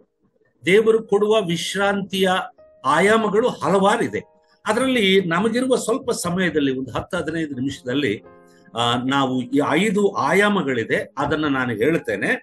ನಂತರ ನಾವು 11ನೇ ವಚನ ತನಕ ಓದಿದ್ದೇವೆ ಸ್ವಲ್ಪ ಸಂಕ್ಷಿಪ್ತವಾಗಿ. ಆದ್ರೆ ಮುಂದಿನ ನಮ್ಮ ಅಧ್ಯಯನದಲ್ಲಿ ನಾನು ಬೇಕಂತಲೇ ಇದನ್ನ ಮುಂದುವರಿಸಬೇಕು ಅಂತ ಹೇಳಿ ಇಷ್ಟಪಡ್ತೇನೆ. ಯಾಕಂದ್ರೆ 11 11ರಿಂದ 11 ಆದ್ಮೇಲೆ 12, 13, 14, 15, 16 ಈ ವಚನಗಳು ಸಹ ಬಹಳಷ್ಟು ಪ್ರಾಮುಖ್ಯವಾದ ವಿಷಯಗಳು ಬರೆದಿರುವ ವಿಷಯಗಳು. ನಮಗೆ ನಾವು ಅಪ್ಲೈ ಮಾಡಿಕೊಳ್ಬೇಕಾದಂತ ಅನೇಕ ಆತ್ಮಿಕ ಸತ್ಯಗಳು ಅದರಲ್ಲಿ ಇರುವುದರಿಂದ, ಇದು ಅಧ್ಯಯನ ಕಾರ್ಯಕ್ರಮ ಆಗಿರುವುದರಿಂದ ಅದಕ್ಕೆ ನಾನು ಸಮಯ ಕೊಡ್ಬೇಕು ಅಂತ ಹೇಳಿ ನಿರ್ಧಾರ ಮಾಡಿದ್ದೇನೆ. ಹಾಗಾಗಿ ಇವತ್ತು ಈ ವಿಶ್ರಾಂತಿಯ ಬಗ್ಗೆ ಮಾತ್ರ ನೋಡಿಕೊಂಡು ನಾವು ಮುಗಿಸೋಣ. ಮುಂದಿನ ನಮ್ಮ ಸಂಚಿಕೆಯಲ್ಲಿ ಈ ಮುಂದಿನ 5-6 ವಚನಗಳನ್ನ ಧ್ಯಾನ ಮಾಡೋಣ. ಅದು ನಿಮ್ಮ ದೃಷ್ಟಿಗೆ ನಾನು ತರ್ತಾ ಇದ್ದೇನೆ. ಈಗ ಇಷ್ಟೊತ್ತು ಮಾತಾಡಿದಂತ ಈ ವಿಶ್ರಾಂತಿ ನನ್ನ ವಿಶ್ರಾಂತಿಯಲ್ಲಿ ಸೇರುವುದೇ ಇಲ್ಲ ಎಂದು ದೇವರು ಇಸ್ರಾಯೇಲರ ಬಗ್ಗೆ ಯಾಕೆ ಹೇಳಿದನು? ಉದಾಹರಣೆಗೆ ಆತನು ಹೇಳ್ತಾನೆ, ನೀವು ಮತ್ತೆ ಪುನಃ ಸಮಯ ತಕ್ಕೊಂಡು ಅಧ್ಯಾಯವನ್ನು ಓದ್ರಿ. ಆ ಅಧ್ಯಾಯದಲ್ಲಿ ದೇವರು ಹೇಳುವಂಥದ್ದು ಏನಂದ್ರೆ, ಇಸ್ರಾಯೇಲರಿಗೆ ದೇವರು ಏನ್ ಹೇಳಿದನು? ತನ್ನ ವಾಕ್ಯವನ್ನು ತಿಳಿಸಿದನು. They heard his word. ಇಸ್ರಾಯೇಲರು ದೇವರ ಮಾತನ್ನು, ದೇವರ ವಾಕ್ಯವನ್ನು ಮೋಶೆಯ ಮೂಲಕ ಕೇಳಿದರು. ಐಗುಪ್ತ ದೇಶದಿಂದ ಅವರು ಹೊರಟಾಗಲಿಂದಲೂ ಸಹ ಅದು ಕೇಳ್ತಾ ಬಂದು. ಅದು ಒಂದು. ಎರಡನೇದಾಗಿ ಇಸ್ರಾಯೇಲರಿಗೆ ಸಿಕ್ಕಿದಂತ ಒಂದು ಅದ್ಭುತವಾದ ಅವಕಾಶವೇನೆಂದ್ರೆ, ದೇವರ ಕಾರ್ಯಗಳನ್ನು ನೋಡಿದ್ರು. They saw the works of god. ದೇವರು ಅವರ ಕಣ್ಣ ಮುಂದೆ ಅನೇಕ ಅದ್ಭುತಗಳನ್ನು ಮಾಡಿದರು. ಇನ್ನೇನು ಬೇಕು ಅವರಿಗೆ? ಐಗುಪ್ತದಿಂದ ಹೊರಗೆ ಬಂದಾಗಿನಿಂದ ಸಹ ಮೊದಲುಗೊಂಡು ನಾವು ನೋಡಿದರೆ ಅವರು ಅರಣ್ಯದ ತಮ್ಮ 40 ವರ್ಷಗಳ ಪ್ರಯಾಣದಲ್ಲಿ ಹೆಜ್ಜೆ ಹೆಜ್ಜೆಗೂ ದೇವರ ಕಾರ್ಯಗಳನ್ನು, ಅದು ಸಾಧಾರಣವಾದ ಕಾರ್ಯಗಳನ್ನು, ಅತ್ಯದ್ಭುತವಾದ ಕಾರ್ಯಗಳನ್ನು ಕಣ್ಣಾರೆ ಕಂಡರು. ದೇವರ ಮಾತನ್ನು ಅಥವಾ ದೇವರ ವಾಕ್ಯವನ್ನು ಕಿವಿಯಾರ ಕೇಳಿದ್ರು. ಇನ್ನೇನು ಬೇಕ್ರಿ? ಇಂಥ ಒಂದು ಏನ್ ಹೇಳೋದು, ಫಾರ್ಚುನೇಟ್ ಪೀಪಲ್, ಅದೃಷ್ಟವಂತರು ಅಂತ ನಾವು ಹೇಳೋದಿಲ್ಲ. ಅದೃಷ್ಟ ದುರದೃಷ್ಟ ನಮಗಿಲ್ಲ. ಆದ್ರೆ ಮಾತಿಗೆ ಹೇಳುತ್ತೇನೆ, ಸಂದರ್ಭ ಬಂದದ್ರಿಂದ ಅವರು ಎಷ್ಟು ಧನ್ಯರು ಅಂತ ಹೇಳ್ಬೋದು. ಕ್ರೈಸ್ತ ಮಾತು ಏನಂತಂದ್ರೆ, ವಿಶ್ವಾಸಿಗಳು ಉಪಯೋಗಿಸಬೇಕಾಗಿರೋದು ಅದೃಷ್ಟ ದುರದೃಷ್ಟ ಅಲ್ಲ, ಅದಕ್ಕೆ ಬದಲಾಗಿ ಧನ್ಯತೆ, ಆಶೀರ್ವಾದ, ಭಾಗ್ಯವಂತರು ಅಂತ ಹೇಳಬೇಕು. ಅದನ್ನ ತಿಳ್ಕೋಬೇಕು. ಬಾಯಿ ತಪ್ಪಿ ಸಹ ನಮ್ಮ ಬಾಯಲ್ಲಿ, ನಮ್ಮ ಮಾತಿನಲ್ಲಿ ಅದೃಷ್ಟ ದುರದೃಷ್ಟ ಇರುವುದಿಲ್ಲ. ಹಣೆ ಬರಹ, ವಿಧಿ ವಿಲಾಸ, ಇಂಥ ಮಾತುಗಳೆಲ್ಲ ಸುಮ್ಮನೆ ಕೇಳೋಕೆ ಚಂದವಾಗಿರುತ್ತೆ. ಅದರಲ್ಲಿ ಯಾವ ಹುರುಳು ಇಲ್ಲ. ಆದ ಕಾರಣ ನೆನಪಿಟ್ಕೋಬೇಕು. ಹೀಗಾಗಿ ಅವರು ದೇವರ ವಾಕ್ಯವನ್ನು ಕೇಳಿದ್ರು, ದೇವರ ಕಾರ್ಯವನ್ನು ನೋಡಿದ್ರು. They heard the word of god and they saw the works of god. ಮತ್ತೇನ್ ಬೇಕು? ಎಷ್ಟು ವಿಧೇಯರಾಗಿರ್ಬೇಕಲ್ಲ, ಎಷ್ಟು ನಂಬಿಗಸ್ತರಾಗಿರ್ಬೇಕಲ್ಲ. ಮತ್ತೆ ಯಾಕೆ ಅವ್ರ ಹೃದಯ ಕಠಿಣವಾಯಿತು? ಅದೇ ಈಗ ನಾನು ಮೊದಲೇ ಹೇಳಿದೆ, ಇಬ್ರಿಯರಿಗೆ ಬರೆದ ಪತ್ರಿಕೆಯಲ್ಲಿ ಎಚ್ಚರಿಕೆಗಳಿದೆ. There are warnings in the book of Hebrews. ಮಾತಿಗೂ ಸಹ ಎಚ್ಚರಿಸ್ತಾನೆ. ವಾರ್ನಿಂಗ್ ಬರುತ್ತೆ, ಒಂದು ವಾರ್ನಿಂಗ್ ಬೆಲ್. ಹಾಗಾಗಿ ಅವರನ್ನು ಉದಾಹರಣೆಯಾಗಿ ತಕ್ಕೊಂಡು ನಮ್ಮ ಮುಂದೆ ನಿಲ್ಲಿಸಿ ಈ ಗ್ರಂಥಕರ್ತನು ನಮ್ಮನ್ನು ಎಚ್ಚರಿಸ್ತಾನೆ. ಅವತ್ತು ಇಬ್ರಿಯ ಕ್ರೈಸ್ತರನ್ನು ಎಚ್ಚರಿಸಿದ ಹಾಗೆ 1ನೇ ಶತಮಾನದಲ್ಲಿ, ಇವತ್ತು 21ನೇ ಶತಮಾನದಲ್ಲಿರುವಂತಹ ನಮ್ಮನ್ನು ಸಹ ಅದೇ ಅಧ್ಯಾಯ, ಅದೇ ವಾಕ್ಯಗಳಿಂದ ಎಚ್ಚರಿಸ್ತಾನೆ. ಏನ್ ಎಚ್ಚರಿಸ್ತಾನೆ? ಯಾವ ವಿಷಯ ಎಚ್ಚರಿಸ್ತಾನೆ? ಇಷ್ಟೆಲ್ಲಾ ಅವರು ಪಡ್ಕೊಂಡ್ರು ಸಹ, ದೇವರ ಮಾತನ್ನು ಕೇಳಿ ದೇವರ ಕಾರ್ಯಗಳನ್ನು ನೋಡಿದ್ರು ಸಹ, ಯಾಕೆ ಅವರು ಅರಣ್ಯದಲ್ಲಿ ನಾಶವಾದ್ರು? That is the point. ಯಾಕೆ? ಏನ್ ತಪ್ಪು ಮಾಡಿದ್ರು ಏನ್ರಿ? ದೇವರ ಬಗ್ಗೆ ಕೇಳಿದ್ರೆ ಅವರು ಪುಂಖಾನುಪುಂಖವಾಗಿ ಹೇಳ್ತಾರೆ. ಆತನ ಕಾರ್ಯಗಳನ್ನು, ಆತನ ವಾಕ್ಯವನ್ನು, ಆತನ ಸ್ವಭಾವವನ್ನು, ಆತನು ಮಾಡಿದ ಕಾರ್ಯಗಳನ್ನು ವಿವರಣೆ ಮಾಡ್ತಾರೆ ಬೇಕಾದ್ರೆ, ಅವರೆಲ್ಲರಿಗೂ ಗೊತ್ತು. ಆದರೂ ಸಹ ಇಷ್ಟೆಲ್ಲ ನೋಡಿ, ಇಷ್ಟೆಲ್ಲ ಕೇಳಿ ಸಹ ಅರಣ್ಯದಲ್ಲಿ ನಾಶವಾದ್ರು ಅಂದ್ರೆ ಅದು ದೊಡ್ಡ ವಿಪರ್ಯಾಸವಲ್ಲವೇ? ದೊಡ್ಡ ವಿಪರ್ಯಾಸ. ಯಾಕೆ ಹೀಗಾಯ್ತು ಅನ್ನೋ ಪ್ರಶ್ನೆ ನಾವು ಹಾಕೊಳ್ಬೇಕು. ಅದಕ್ಕೆ ಉತ್ತರ ಅದೇ ದೇವರ ವಾಕ್ಯವು ಹೇಳುತ್ತೆ. ಅವರು ನಂಬಲಿಲ್ಲ. That is the point. ಅವರು ದೇವರ ವಾಕ್ಯವನ್ನು ಕೇಳಿದ್ರು, ದೇವರ ಕಾರ್ಯವನ್ನು ನೋಡಿದ್ರು. ಅವರ ಈ ಅನುಭವಗಳನ್ನ, ಕಣ್ಣಾರೆ ಕಂಡ ಅದ್ಭುತಗಳನ್ನು, ಕಿವಿಯಾರೆ ಕೇಳಿದ ದೇವರ ವಾಕ್ಯಗಳನ್ನು ನಿರ್ಲಕ್ಷ್ಯ ಮಾಡುವುದಕ್ಕೆ ಕಾರಣವೇನೆಂದ್ರೆ, ಅವರು ನಂಬಿಕೆ ಇಡುವುದರಲ್ಲಿ, ವಿಶ್ವಾಸವಿಡುವುದರಲ್ಲಿ ತಪ್ಪಿ ಹೋದರು. ನಂಬುವುದರ ಅವರು ಹಿಂದೆ ಬಿದ್ದರು. ನಂಬಲಿಕ್ಕೆ ಅವರು ಸಿದ್ಧರಿಲ್ಲ. They haven't mixed their faith with this word of God which they heard. ದೇವರ ವಾಕ್ಯವನ್ನು ಅವರು ಕೇಳಿದ್ರಲ್ಲ, ಅವರು ಕೇಳಿದ ಆ ವಾಕ್ಯಕ್ಕೆ ಅವರು ನೋಡಿದ ಕಾರ್ಯಗಳೇ ಜೊತೆಯಾಗಿ ಅವರು ತಮ್ಮ ನಂಬಿಕೆಯನ್ನ ಜೊತೆ ಮಾಡಲಿಲ್ಲ. ಇಲ್ಲಿಯ ಮುಖ್ಯವಾದ ಪಾಯಿಂಟ್ ಇದೆ ನಮಗೂ ಸಹ. ಏನಂತಂದ್ರೆ, ನಾವು ಬೇಕಾದಷ್ಟು ವಾಕ್ಯ ಗೊತ್ತಿರ್ಬೋದು, ಬೇಕಾದಷ್ಟು ಜನ ಇದ್ದಾರೆ, ಕ್ರೈಸ್ತ ಇವತ್ತು ಕ್ರೈಸ್ತ ವಿರೋಧಿಗಳು ಸಹ, ಸುವಾರ್ತೆಯ ವಿರೋಧಿಗಳು ಸಹ ಸತ್ಯವನ್ನು ಓದುವುದಕ್ಕೆ ಪ್ರಾರಂಭ ಮಾಡಿದ್ದಾರೆ. ಕಾರಣ ಏನಂದ್ರೆ, ತಪ್ಪು ಹುಡ್ಕೋದಕ್ಕೆ. ಅದು ನಮ್ಮೆಲ್ಲರಿಗೂ ಗೊತ್ತಿದೆ. ಇರ್ಲಿ, ಅವ್ರ ಕೆಲಸ ಅವ್ರು ಮಾಡಿ, ಅದರಿಂದ ದೊಡ್ಡ ಉಪಯೋಗ ಏನು ಇರಲ್ಲ. ಆದ್ರೆ ದೇವರ ವಾಕ್ಯವನ್ನು ಯಾರೇ ಆದ್ರೂ, ಅದಕ್ಕೆ ಪೌಲನು ಈ ಗ್ರಂಥಕರ್ತನು ಹೇಳ್ತಾನೆ, ನಮ್ಮ ಹಾಗೆ ಅವರು ಸಹ ದೇವರ ವಾಕ್ಯವನ್ನ ಕೇಳಿದರು, ದೇವರ ಕಾರ್ಯಗಳನ್ನು ಅವರು ಕಣ್ಣಾರೆ ನೋಡಿದರು. ಆದರೂ ಅವರು ಯಾಕೆ ಅರಣ್ಯದಲ್ಲಿ ನಾಶವಾದರು? ಅವರು ನಂಬದೇ ಹೋದದ್ದ ಕಾರಣ ಅವರು ಅರಣ್ಯದಲ್ಲಿ ನಾಶವಾದರು. ಯಾಕೆ ನಂಬಲಿಲ್ಲ? ಮತ್ತೆ ಅವರು ತಮ್ಮ ಹೃದಯವನ್ನ ಕಠಿಣ ಮಾಡಿಕೊಂಡ್ರು ಎಂಬ ಮಾತು ಬಳಸುವಾಗ ಉದ್ದೇಶ ಏನಂದ್ರೆ, ದೇವರ ವಾಕ್ಯವನ್ನು ಕೇಳಿದ್ರು, ದೇವರ ಕಾರ್ಯವನ್ನು, ಅವರ ಕಣ್ಣ ಮುಂದೆ ದೇವರು ಮಾಡಿದ ಮಹತ್ ಕಾರ್ಯಗಳನ್ನ ನೋಡಿದರು. ಆದರೂ ಸಹ ಅವರು ನಾಶವಾದರು. ಇದು ಅವರನ್ನ ನಮ್ಮ ಮುಂದೆ ತಂದಿಟ್ಟು ನಮ್ಮನ್ನ ಎಚ್ಚರಿಸ್ತಾ ಇದ್ದಾನೆ ಗ್ರಂಥಕರ್ತ. ಹಾಗಾಗಿ ಇದನ್ನು ನೆನಪಿಟ್ಕೋಬೇಕು. ಇವತ್ತು ಸಹ ನಾವು ಯಾರೇ ಆಗಿರ್ಬೋದು, ನಮ್ಗೆ ಎಷ್ಟೇ ವಾಕ್ಯ ಗೊತ್ತಿರ್ಬೋದು, ವಾಕ್ಯ ಓದ್ತಾ ಇರ್ಬೋದು ಏನ್ರಿ, ದೇವರ ಅದ್ಭುತ ಕಾರ್ಯಗಳನ್ನು ನಮ್ಮ ಜೀವನದಲ್ಲಿ ನೋಡಿರ್ಬಹುದು, ಇತರರ ಜೀವನದಲ್ಲಿ ನೋಡಿರ್ಬಹುದು. ಈಗಲೂ ಸಹ ದೇವರು ಮಾಡುತ್ತಿರುವಂತಹ ಅದ್ಭುತ ಕಾರ್ಯಗಳ ಬಗ್ಗೆ ನಿಮಗೆ ಆಸಕ್ತಿ ಇರಬಹುದು. ಆದ್ರೆ ಇವೆಲ್ಲವೂ ಸಹ ನಮ್ಮ ನಂಬಿಕೆ, ಕ್ರಿಸ್ತನಲ್ಲಿರುವಂತಹ ನಮ್ಮ ನಂಬಿಕೆ ಅದು ಸೇರದೆ ಇದ್ರೆ, ಇವುಗಳ ಜೊತೆಯಲ್ಲಿ ಸೇರದೆ ಇದ್ರೆ ಇದರಿಂದ ಯಾವ ಪ್ರಯೋಜನವೂ ಇಲ್ಲ ಎಂಬ ಒಂದು ಸತ್ಯ ದೇವರು ನಮಗೆ ಬೋಧಿಸ್ತಾ ಇದ್ದಾನೆ. ಇರ್ಲಿ, ಈಗ ನಮಗಿರುವ ಸ್ವಲ್ಪ ಸಮಯವನ್ನ ನಾನು ಈಗಾಗಲೇ ಹೇಳಿದೆ. ಈ ವಿಶ್ರಾಂತಿಯಲ್ಲಿ ಮುಖ್ಯವಾಗಿ ಹೊಸ ಒಡಂಬಡಿಕೆಯಲ್ಲಿ ದೇವಜನರಾದ ಕ್ರೈಸ್ತ ವಿಶ್ವಾಸಿಗಳು ಕ್ರಿಸ್ತನಿಂದ ಪಡ್ಕೊಳ್ಳುವಂತ ವಿಶ್ರಾಂತಿ, ಸಬ್ಬತ್, ರೆಸ್ಟ್ ಅಂತ ಏನ್ ಹೇಳ್ತಾ ಇದ್ದೀವೋ ಅದಕ್ಕೆ 5 ಆಯಾಮಗಳಿದೆ. ಇನ್ನೂ ಕೆಲವು ಇರಬಹುದು, ಆದ್ರೆ ಸದ್ಯಕ್ಕೆ ನಾವು 5 ಆಯಾಮಗಳನ್ನ ನೋಡೋಣ. ಯಾಕಂದ್ರೆ ವಿಶ್ರಾಂತಿ ಅಂತ ಹೇಳುವಾಗ ಬಹಳ ಮಂದಿ ಏನ್ ನೆನೆಸ್ತಾರೆ ಅಂದ್ರೆ, ಸಾಟರ್ಡೆ ವಿಶ್ರಾಂತಿ ತಗೊಳ್ತಾರಲ್ರಿ, ಸಾಟರ್ಡೆ ಸಬ್ಬತ್ತು. ಕೆಲವು ಕ್ರೈಸ್ತರು ಏನಂತಾರಂದ್ರೆ ಸಂಡೇ ಸಹ ಸಬ್ಬತ್ ದಿನ ಅಂತ ಹೇಳ್ತಾರೆ. ಅದೊಂದು ಅಭ್ಯಾಸ ಆಗ್ಬಿಟ್ಟಿದೆ. ಈ ಸಬ್ಬತ್ ದಿನಕ್ಕಾಗಿ ನನಗೆ ಸ್ತೋತ್ರ ಅಂತ ಹೇಳಿ ಭಾನುವಾರ ಆರಾಧನೆಗೆ ಬಂದಾಗ ಹೇಳ್ತಾ ಇರ್ತಾರೆ ವಿಶ್ವಾಸಿಗಳು. ಅಂದ್ರೆ ಅವರು ಸತ್ಯವೇದವನ್ನ ಸರಿಯಾದ ರೀತಿಯಲ್ಲಿ ಅಧ್ಯಯನ ಮಾಡಲಿಲ್ಲ, ಕಲಿಯಲಿಲ್ಲ. ದೇವರು ಹೇಳಿದ್ದು ಒಂದಾದ್ರೆ ಇವರು ಅರ್ಥ ಮಾಡಿಕೊಂಡಿದ್ದೇ ಬೇರೊಂದು. ಆ ದೇವ್ರ ತಪ್ಪಲ್ಲ, ನಮ್ ತಪ್ಪು. ಹಾಗಾಗಿ ಈ ಬಿಲ್ಡರ್ಸ್ ಎಂಬ ತಂಡದಿಂದ ಇಂಥ ಕೆಲವು ಸಣ್ಣ ಸಣ್ಣ ತಪ್ಪುಗಳನ್ನ, ನಮ್ಮಲ್ಲಿರುವ ನ್ಯೂನತೆಗಳನ್ನ ಬಗೆಹರಿಸಿಕೊಳ್ಳುವ ಒಂದು ಮಹದ ಅವಕಾಶ ದೇವರು ಕೊಟ್ಟಿದ್ದಾನೆ. ಆದ್ರೆ ಇದಕ್ಕೂ ಬಹಳ ಜನ ಬರೋದಿಲ್ಲ ಏನ್ರಿ. ದೇವರ ವಾಕ್ಯ ಕೇಳೋಕೆ, ಪ್ರಸಂಗ ಕೇಳೋಕೆ, ಅದ್ಭುತಗಳನ್ನು ನೋಡೋಕೆ ಓಡ್ತಾರೆ. ದೇವರ ವಾಕ್ಯದ ಮೇಲೆ ನಮ್ಮ ನಂಬಿಕೆ ದೃಢವಾಗಿ, ಸ್ಥಿರವಾಗಿ ಅದು ಬುನಾದಿಯಾಗಿ, ಅಸ್ಥಿವಾರವಾಗಿ ಇರಬೇಕು. ಸರಿ, 5 ಆಯಾಮಗಳು ಏನು ಎಂಬುದನ್ನು ನೋಡಿದ್ವಿ.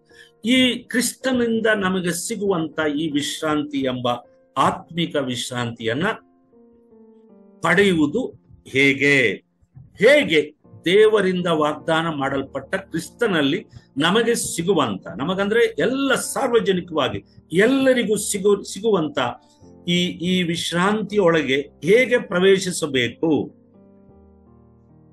ಅದಕ್ಕೆ ಹೇಳ್ತಾನೆ 1-2ನೇ ವಚನದಲ್ಲಿ, ಇಬ್ರಿಯರಿಗೆ ಬರೆದ ಪತ್ರಿಕೆ 4ನೇ ಅಧ್ಯಾಯ 1-2 ವಚನ. ಹೀಗಿರಲಾಗಿ ದೇವರ ವಿಶ್ರಾಂತಿಯಲ್ಲಿ ಸೇರಬಹುದೆಂಬ ವಾಗ್ದಾನವು ಇನ್ನೂ ಇರುವಲ್ಲಿ, ದಟ್ಸ್ ವೆರಿ ಇಂಪಾರ್ಟೆಂಟ್ ಪಾಯಿಂಟ್. ಇನ್ನೂ, still it remains, the promise still remains. ಇಸ್ರಾಯೇಲ್ ಆಗೋದ್ರು, ದೇವರ ಕಾರ್ಯಗಳು ಆಗೋದು, ಐಗುಪ್ತ ದೇಶ ಆಗೋಯ್ತು, ಕೆಂಪು ಸಮುದ್ರ ಆಗೋಯ್ತು, ಅರಣ್ಯ ಪ್ರಯಾಣ ಆಗೋಯ್ತು, ಇಸ್ರಾಯೇಲರ ಜೀವನ ಚರಿತ್ರೆ ಎಲ್ಲ ಮುಗೀತು, ಇನ್ನೇನಿದೆ ಅಂತ ಹೇಳಬೇಡ. ನೋ, ಅವರು ಸೇರ್ಲಿಲ್ಲ ನಿಜ. ಯೆಹೋಶುವನು ಪ್ರಾರಂಭ ಮಾಡಿದನು, ಆದ್ರೆ ಅದು ಪರಿಪೂರ್ಣವಾಗಿ ಅವನು ಪೂರ್ಣಗೊಳಿಸಲಿಲ್ಲ. ಆದ್ರೆ ಈಗ 2ನೇ ಯೆಹೋಶುವನಿದ್ದಾನೆ. ಯೆಹೋಶುವನು ಎಂಬ ಆ ಹೆಸರಿಗೆ ಅರ್ಥ ಯೇಸು ಎಂಬ ಅರ್ಥವೂ ಸಹ ಬರ್ತದೆ. God is my God, God is my God. ಯೇಸು ಅಂತಂದ್ರೆ ಅಷ್ಟೇ, ಯೇಸು ರಕ್ಷಕನು, ದೇವರು, ಯಶುವಾ, ಜಾಶುವಾ ಆ ಮಾತಿಂದ ಬರುತ್ತೆ.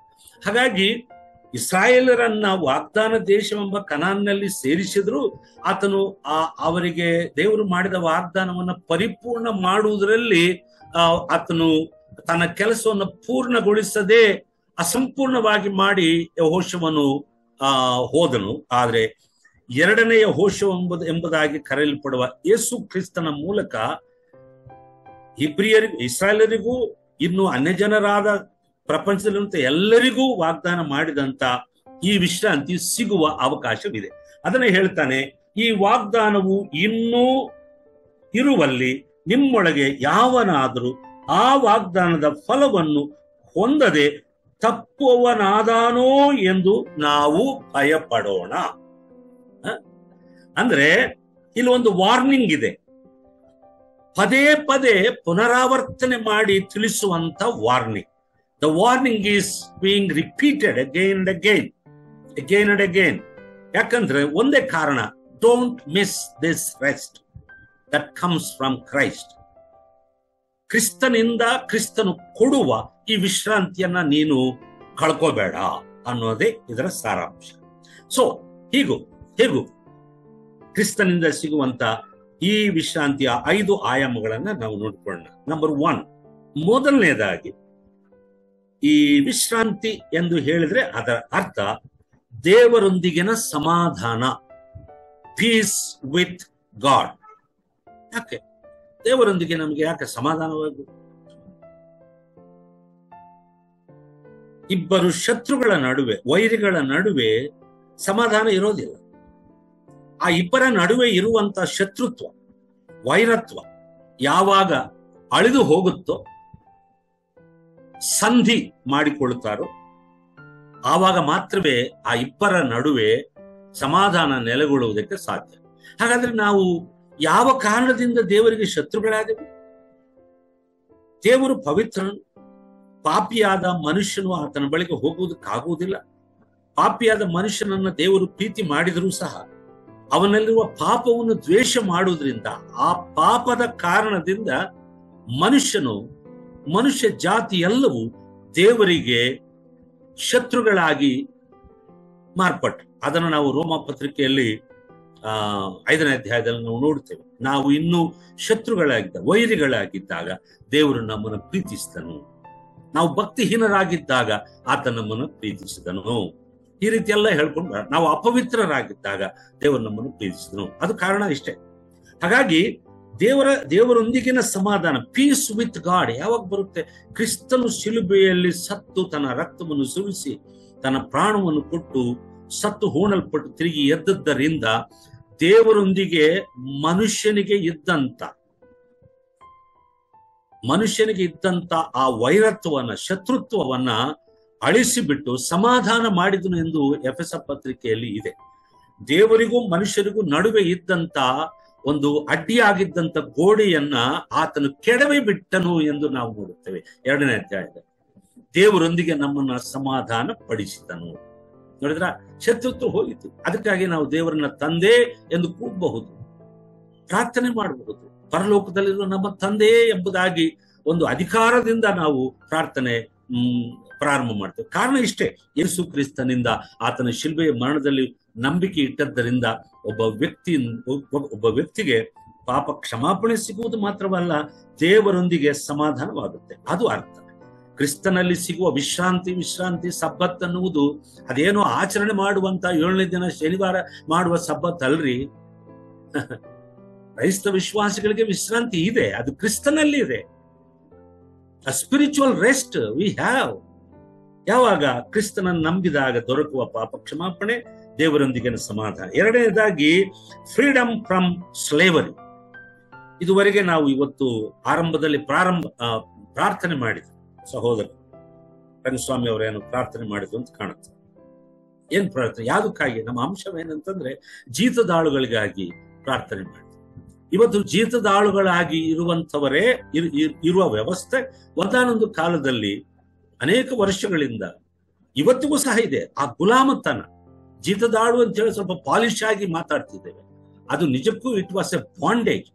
ಇಟ್ ವಾಸ್ ಎ ಏನ್ ಹೇಳೋದು, ಒಂದು ಗುಲಾಮತನ, ಸ್ಲೇವ್. ಅದು ಗುಲಾಮತನದ ವ್ಯವಸ್ಥೆ ಇತ್ತು. ಅಮೆರಿಕ ದೇಶದಲ್ಲಿ ಇತ್ತು. ಅದಕ್ಕಾಗಿ ಆ ಅಧ್ಯಕ್ಷರು ಹೋರಾಟ ಮಾಡಿದ್ರು. ಅದಕ್ಕಾಗಿ ಅವರು ಸಕ್ಸಸ್ ಆದ್ರು, ನಮ್ಗೆ ಗೊತ್ತಿದೆ. ಅಂದ್ರೆ ಕ್ರಿಸ್ತನನ್ನು ನಂಬುವಾಗ, ಕ್ರಿಸ್ತನಿಗೆ ನಮ್ಮನ್ನು ಒಪ್ಪಿಸಿಕೊಡುವಾಗ ಆತನಿಂದ ನಮಗೆ ಸಿಗುವ ವಿಶ್ರಾಂತಿಯ 2ನೇ ಆಯಾಮ ಯಾವುದಂತಂದ್ರೆ, ನಮ್ಮನ್ನು ಬಂಧಿಸಿರುವಂತ ಪಾಪವೆಂಬ ಗುಲಾಮತನದಿಂದ, ಪಾಪದ ದೆಸೆಯಿಂದ, ಪಾಪದ ಸಲುವಾಗಿ ಸೈತಾನನಿಗೆ ಗುಲಾಮರಾಗಿ ಜೀತದಾಳುಗಳಾಗಿ ಇದ್ದಂತ ಮನುಷ್ಯನಿಗೆ ಕ್ರಿಸ್ತನು ಕೊಡುವ ಬಿಡುಗಡೆ ಇದು ಈ ಸ್ವಾತಂತ್ರ್ಯ ಏನ್ರಿ. ಅದಕ್ಕೆ ಫ್ರೀಡಮ್ ಫ್ರಮ್ ಸ್ಲೇವರಿ, ಆತ್ಮಿಕವಾದ ಗುಲಾಮತನದಿಂದ ಬಿಡುಗಡೆ ಸಿಗುತ್ತದೆ. ಅದು ಕ್ರಿಸ್ತನಿಂದ ನಮಗೆ ಸಿಗುವ ವಿಶ್ರಾಂತಿಗೆ ಇರುವಂತ 2ನೇ ಆಯಾಮ. ಇನ್ನು 3ನೇ ಆಯಾಮ, deliverance from the burden of mosaic observance ಅಂತ ಹೇಳಿ.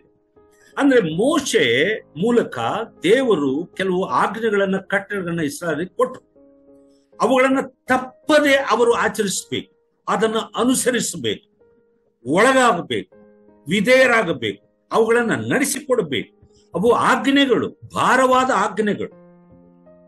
ಅದು ದೇರ್ ಇಸ್ ನೋ ಆಪ್ಷನ್. ಅದು ನಿನ್ನ ಇಷ್ಟವಲ್ಲ, ಅದು ಕಂಪಲ್ಸರಿ, ಕಡ್ಡಾಯ, ನೀನು ಮಾಡಲೇಬೇಕು. ಅದು ಒಂದು ರೀತಿಯ ನೊಗವಾಗಿ ಇತ್ತು. ಭಾರವಾದ ನೊಗವಾಗಿ ಮೋಶೆಯ ಧರ್ಮಶಾಸ್ತ್ರವೆಂಬುದು ಇಸ್ರಾಯೇಲರ ಮೇಲೆ ಇತ್ತು. ಅದರಿಂದ ನಮಗೆ ಬಿಡುಗಡೆ. ಈಗ ನಮ್ಗೆ ಅನ್ಸ್ಬೋದು, ಅದು ಹೆಂಗ್ರೆ, ನಮಗೂ ಧರ್ಮಶಾಸ್ತ್ರವಿದ್ಯಾ? ಇದೆ. ಇಸ್ರಾಯೇಲ್ಗೆ ಧರ್ಮಶಾಸ್ತ್ರವಿದ್ದ ಹಾಗೆ ನಮಗೂ ಸಹ ಇದೆ. ಆದ್ರೆ ಇವೆಲ್ಲವುಗಳಿಗೆ ಕೊನೆ ಮಾಡಿದಂತ ಕ್ರಿಸ್ತನು ತನ್ನ ಶಿಲುಬೆಯ ಮರಣದಿಂದ ಧರ್ಮಶಾಸ್ತ್ರವನ್ನ ನೆರವೇರಿಸಿ, ಧರ್ಮಶಾಸ್ತ್ರದಿಂದ ಉಂಟಾಗುವ ನೀತಿಗೆ ನಾವು ಒಳಗಾಗದೆ ಕ್ರಿಸ್ತನಿಂದ ಉಂಟಾಗುವ ನೀತಿಗೆ ನಮ್ಮನ್ನ ಅರ್ಹರನ್ನಾಗಿ ಮಾಡಿಬಿಟ್ಟ. ಅದು ಅದರಲ್ಲಿರುವಂತ ಒಳ ಅರ್ಥ. ಅದಕ್ಕಾಗಿಯೇ we are being delivered from the burden of Mosaic observances. ಅದಕ್ಕಾಗಿ ಇವತ್ತು ಕ್ರಿಸ್ತನನ್ನು ನಂಬಿದಂತ ವಿಶ್ವಾಸಿಗಳಿಗೆ ನಮ್ಮಂತ ಸೇವಕರು ದೇವರ ವಾಕ್ಯದ ಆಧಾರದ ಮೇಲೆ ಹೇಳ್ತಾರೆ, ನಾವು ಯಾವುದಕ್ಕೂ ಗುಲಾಮರಲ್ಲ, ಯಾವ ಆಚರಣೆಗೆ ಗುಲಾಮರಲ್ಲ, ಯಾವ ಸಂಪ್ರದಾಯಗಳಿಗೆ ಗುಲಾಮರಲ್ಲ, ಯಾವುದೂ ನಮಗೆ ನೊಗವಾಗಿ ಪರಿಣಮಿಸಬಾರದು, ಒಂದು ನೊಗವಾಗಿ ಇರಬಾರದು. ಕ್ರಿಸ್ತನು ನಮ್ಮನ್ನ ಸ್ವತಂತ್ರರನ್ನಾಗಿ ಮಾಡಿ ಈ ಸ್ವಾತಂತ್ರ್ಯವನ್ನು ಕೊಟ್ಟು, ಗಲಾತ್ಯ ಪತ್ರಿಕೆ 5ನೇ ಅಧ್ಯಾಯ 1ನೇ ವಚನ, ಕೊಟ್ಟು ನಮ್ಮನ್ನು ಸ್ವತಂತ್ರನಾಗಿ ಮಾಡಿದ್ದಾರೆ. ಮತ್ತೆ ಪುನಃ ಆ ಭಾರವಾದ ಪಾಪವೆಂಬ ದಾಸತ್ವ ಎಂಬ ನೊಗದ ಕೆಳಕ್ಕೆ ನೀವು ಹೋಗಬೇಡ್ರಿ ಅಂತೇಳಿ ಕಡ್ಡಾಯವಾಗಿ ಪೌಲನು ಹೇಳ್ತಾರೆ. ಸೊ ಹಾಗಾಗಿ ಕ್ರಿಸ್ತನಲ್ಲಿ ನಮಗೆ ಸಿಕ್ಕುವಂತ ವಿಶ್ರಾಂತಿಯ ಮೂರನೇ ಆಯಾಮ deliverance from the burden of mosaic ಅದು ಇಸ್ರಾಯೇಲಿಗೆ ಸಂಬಂಧಪಟ್ಟಿದೆ. ಮೋಶೆಯ ಧರ್ಮಶಾಸ್ತ್ರವೆಂಬ ಸಂಪ್ರದಾಯ, ಆಚರಣೆಗಳು, ಕಟ್ಟಳೆಗಳು ಎಂಬ ನಿಯಮಗಳು ಎಂಬ ಒಂದು ನೊಗ ಅವರಿಗಿತ್ತು, ಆಚರಣೆಗಳಿದ್ದು, ಅವುಗಳಿಂದ ಬಿಡುಗಡೆ ಅವರಿಗೆ ಇದುವರೆಗೂ ಸಿಕ್ಕಿಲ್ಲ. ಈಗಲೂ ಅದನ್ನ ಅಬ್ಸರ್ವ್ ಮಾಡ್ತಾ ಇದ್ದಾರೆ. ಮೋಶೆ ಧರ್ಮಶಾಸ್ತ್ರದ ಪ್ರಕಾರವಾಗಿ ಇವತ್ತಿನ ಇಸ್ರಾಯೇಲರು ಸಹ ಕೆಲವಾರು ವಿಷಯಗಳನ್ನ ಅನುಸರಿಸುತ್ತಿದ್ದಾರೆ. ನಮಗೆ ಕ್ರಿಸ್ತನನ್ನ ನಂಬುವಂತ ಯಹೂದ್ಯನಾಗಲಿ ಅನ್ಯ ಜನರಾಗಲಿ ಯಾರೇ ಆದರೂ ಸಹ ಅವುಗಳಿಂದ ನಮಗೆ ಬಿಡುಗಡೆ ಇದೆ. ಕ್ರಿಸ್ತನಲ್ಲಿ ನಮಗೆ ಸಿಗುವ ವಿಶ್ರಾಂತಿಯ ಮೂರನೇ ಆಯಾಮ ಅದು. ನಾಲ್ಕನೇದು freedom of worship according to the gospel. That's very important, very exciting. ದೇವರನ್ನ ಆರಾಧಿಸುವಂತ ಕ್ರೈಸ್ತ ಜನರು, ದೇವ ಜನರು ಇವತ್ತು ಸ್ವತಂತ್ರರಾಗಿ ಒಂದು ಸ್ವೇಚ್ಛೆಯಿಂದ, ಯಾವ ಒತ್ತಡವಿಲ್ಲದೆ, ಯಾವ ಬಲವಂತವಿಲ್ಲದೆ, ಯಾವ ಭಯವಿಲ್ಲದೆ, ಐ ರಿಪೀಟ್ ದಟ್, ಯಾವ ಒತ್ತಡವಿಲ್ಲ, ಬಲವಂತವಿಲ್ಲ, ಭಯವಿಲ್ಲ. ಏನ್ರಿ, ಯಾರಿಗೋಸ್ಕರವೋ ನಾವು ಮಾಡುವುದಿಲ್ಲ. ನಾವು ಕರ್ತನನ್ನ ಆರಾಧಿಸುವುದು, ದೇವರನ್ನ ಆರಾಧಿಸುವುದು ನಮ್ಮ ಸ್ವ ಇಚ್ಛೆಯಿಂದ ಆರಾಧಿಸುತ್ತೇವೆ. ಈ ರೀತಿ ಆರಾಧನೆ ಮಾಡುವಂಥವರನ್ನಾಗಿ ನಮ್ಮನ್ನು ಮಾಡಿದ್ದು ಯಾವುದು? ಏನು ಮಾಡಿದೆ ಅಂತಂದ್ರೆ, ಸುವಾರ್ತೆ ನಮಗೆ ಈ ಸ್ವಾತಂತ್ರ್ಯವನ್ನ ಕೊಟ್ಟಿದೆ. ನಾವು ಸುವಾರ್ತೆಗೆ ಅನುಗುಣವಾಗಿ ದೇವರನ್ನು ಆರಾಧಿಸುವವರು. ಅದಕ್ಕಾಗಿ ಸ್ವಾಮಿ ಆ ಸಮಾರ್ಯ ಸ್ತ್ರೀಯೊಂದಿಗೆ ಹೇಳ್ತಾನೆ, ಅಮ್ಮ ನೀ ಹೇಳ್ತಾ ಇದೀಯಾ, ಕೆಲವರು ಯೆರೂಸಲೇಮಿಗೆ ಹೋಗ್ತಾರೆ ಆರಾಧನೆ ಮಾಡಕ್ಕೆ, ಕೆಲವರು ಈ ಬೆಟ್ಟಕ್ಕೆ ಹೋಗ್ತಾರೆ, ಆದ್ರೆ ನಾವು ಈ ಬೆಟ್ಟದಲ್ಲಿ ಮಾಡ್ತೇವೆ ಅಂತ ನೀನು ಹೇಳ್ತಾ ಇದೀಯಾ. ಯಹೂದ್ಯರು ಯೆರೂಸಲೇಮಿಗೆ ಹೋಗ್ತಾರೆ ಅಂತ ಹೇಳ್ತಾ ಇದೀಯಾ. ಆದ್ರೆ ನಾನು ಹೇಳ್ತೇನೆ, ಒಂದು ಕಾಲ ಬರುತ್ತೆ ಯೆರೂಸಲೇಮಿಗೂ ಬೇಕಾಗಿಲ್ಲ, ಆ ಬೆಟ್ಟಕ್ಕೂ ಹೋಗ್ಬೇಕಾಗಿಲ್ಲ. ಎಲ್ಲಿ ಇದ್ದರೂ ಸಹ ದೇವರ ಜನರು ಸತ್ಯದಲ್ಲಿ, ಆತ್ಮದಲ್ಲಿ ದೇವರನ್ನು ಆರಾಧಿಸುವ ಕಾಲ ಒಂದು ಬರುತ್ತದೆ. ಅದು ಈಗಲೇ ಬಂದಿದೆ ಎಂದು 24ನೇ ವಚನದಲ್ಲಿ 4ನೇ ಅಧ್ಯಾಯ ಯೋಹಾನ ಸುವಾರ್ತೆಯಲ್ಲಿ ಹೇಳ್ತಾರೆ. ಇದೆಲ್ಲವನ್ನು ನೀವು ಒಂದಕ್ಕೊಂದು ಜೋಡಿಸುವಾಗ ಗೊತ್ತಾಗುವುದೇನಂತಂದ್ರೆ, 4ನೇ ಆಯಾಮ ಕ್ರಿಸ್ತನಿಂದ ವಿಶ್ವಾಸಿಗಳಿಗೆ ಸಿಗುವ ವಿಶ್ರಾಂತಿಯ 4ನೇ ಆಯಾಮ, 4th dimension, freedom of worship according to the gospel.